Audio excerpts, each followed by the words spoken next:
So, as part of this, as part of you knowing about this, and also going public with it, are you worried for your own safety with this kind of stuff, or are you convinced that the public... no, I think those days are gone. That used to be a concern among the people on the inside, but I don't think they're knocking anybody off for that anymore, or doing drastic things to them.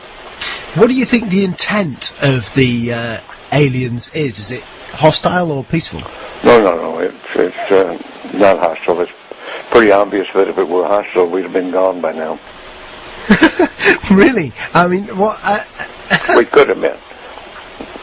Wow. We had no defense, if that's what their real intent was. And what are we talking? What do they look like? Are we talking like, you know, the traditional? Well, you've seen some of the pictures.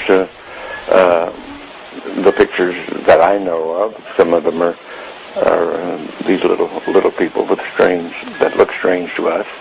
As far as I know, from my contacts that have had contact, that's pretty accurate. Wow.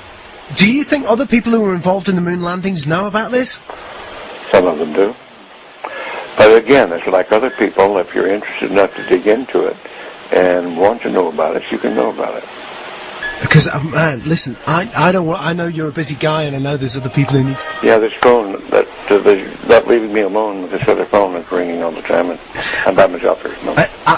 This has been easily one of the most significant conversations of my life. Unbelievable. I want to thank you for joining us. You bet. John Lear is a retired airline captain, former CIA pilot, as well as the son of the very famous inventor of the Lear jet.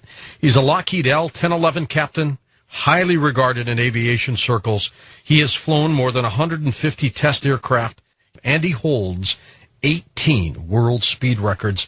He's worked for 28 different aircraft corporations, and during the late 1980s and early 1990s, John began coming forward with startling revelations concerning the subject of aerial phenomena and unidentified flying objects. You know, John, your credentials are absolutely incredible. And the fact that you have been able to investigate and talk about some of these fantastic things that are happening on this planet and in this universe just adds so much credibility to it. There aren't a lot of people like you who come forward that you stick your neck out and say, hey, look, this is what's going on. But I'm beginning to feel like people with credentials like yours are beginning to do that now. Am I right in that feeling? Yeah, most of the guys that know what's going on are hampered by their security clearance. But tonight I'd like to talk about how the government has been mining on the moon for the past 40 years and how the public, Congress, and most everyone else have been kept out of the loop. How Mercury, Gemini, Apollo, Space Lab, the shuttle, and the International Space Station are all cover for what's really going on. As a matter of fact, we first started sending men to the moon in 1962. We were going to Mars in 1966 and have traveled throughout the solar system since then. And tonight, I'm going to show you the photographs taken by NASA themselves that will show mining operations currently in operation. This is going on here and now. Why covert, John? Why not just announce to the public, hey, we're on the moon, we're mining, we're getting minerals, we're doing all these things? Yeah, that's what I want the listeners to email Michael Griffin, who's head of NASA, and ask him, why is this a secret? Yeah, so we really don't know what's going on, do we? No. Tell me a little bit about some of these photos that you gave us. Okay, we have the photos starting with Apollo 8-12, 2209. It shows a picture of the Lemonsinoff crater, and what it shows is a city. That led me, about the same time, I saw Richard Hoagland's Moon-Mars connection about the 6-mile-high object in the middle of Sinus Medai. Right. And so I ordered some photos from NASA of these pictures of Copernicus.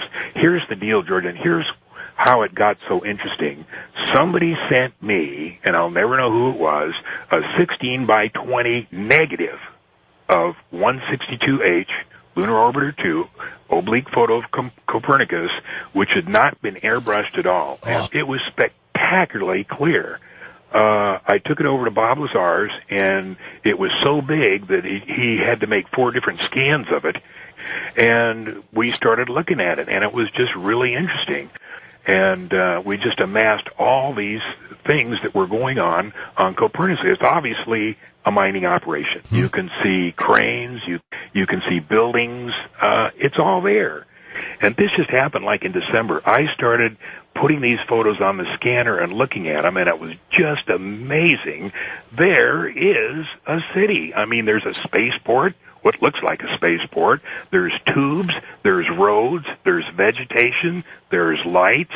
I mean, it's all right there. So I sent this one photo of 2209 to Beth and Ron, and they looked at it, and they said, this is absolutely amazing. So from there, I started clipping more photos, and we found more and more stuff, and that's how it all happened. How do we know, John, if these mining operations are ours and not extraterrestrial events? Well, I'm sure they're part extraterrestrial. We couldn't have possibly put that massive a mining operation together in 40 years. I mean, we could have. I don't think we did. Somebody else is up there. Somebody else built all those buildings. There's no possible way we could have done that. You think we just kind of inherited them?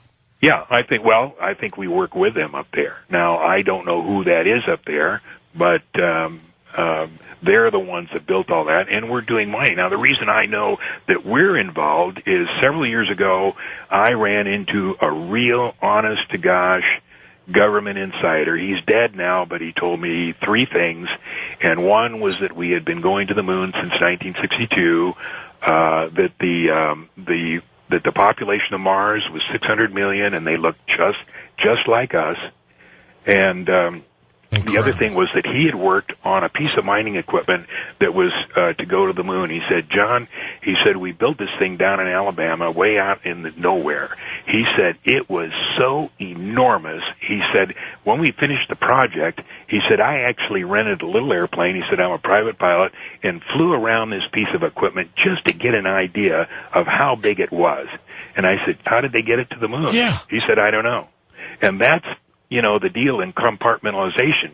You get to know a little bit of the program, but you don't get to know the whole thing. So he knew a little bit, but he didn't know the whole thing. What an incredible... Now, if you ask where the operations are from now and how they keep them so secret, I think it's Antarctica. A couple of these pictures you sent us, specifically the crater Kepler, and then you look at the airbrushed version. It looks like 2 different craters. Absolutely. I mean, the structures are all gone. Yeah, like I said, NASA didn't get proficient with their airbrush till about 1972-73, and they went back and got all these pictures. But those of us who got the early pictures have the good stuff. And on Kepler, you'll see the Lunar Orbiter 3-162 picture. I mean, there's obviously stuff on that crater. There's obviously a strip mine there. There's obviously buildings there. And then you go to the Apollo 12 photo that was taken several years later, and it's absolutely clean. There isn't a trace. John Lear will be joined with Richard C. Hoagland. We'll talk about some of these structures on the moon and more. Both of you have come up with just some startling revelations of issues on the moon. But go ahead, just chat. Okay. John is one of the few people that I both immensely agree with and immensely disagree with at the same time. How so? Well, John is a pilot, all right? I'm a physicist. My background is astrophysics. John is a very savvy layman in this area, listening to certain sources. But some of the specific interpretations of the imagery that he has presented, from my analysis and my colleagues, is not exactly on point, but that really doesn't matter. There are structures on the moon. There are artificial structures on the moon. Some of them are old, incredibly old. Some of them are new. I don't know how new. I don't know whether we're mining for minerals. Frankly, John, I think we're mining for the retro-engineering of the ancient technologies that are deep under the visible and battered lunar surface. I mean, there's lots to mine on the moon.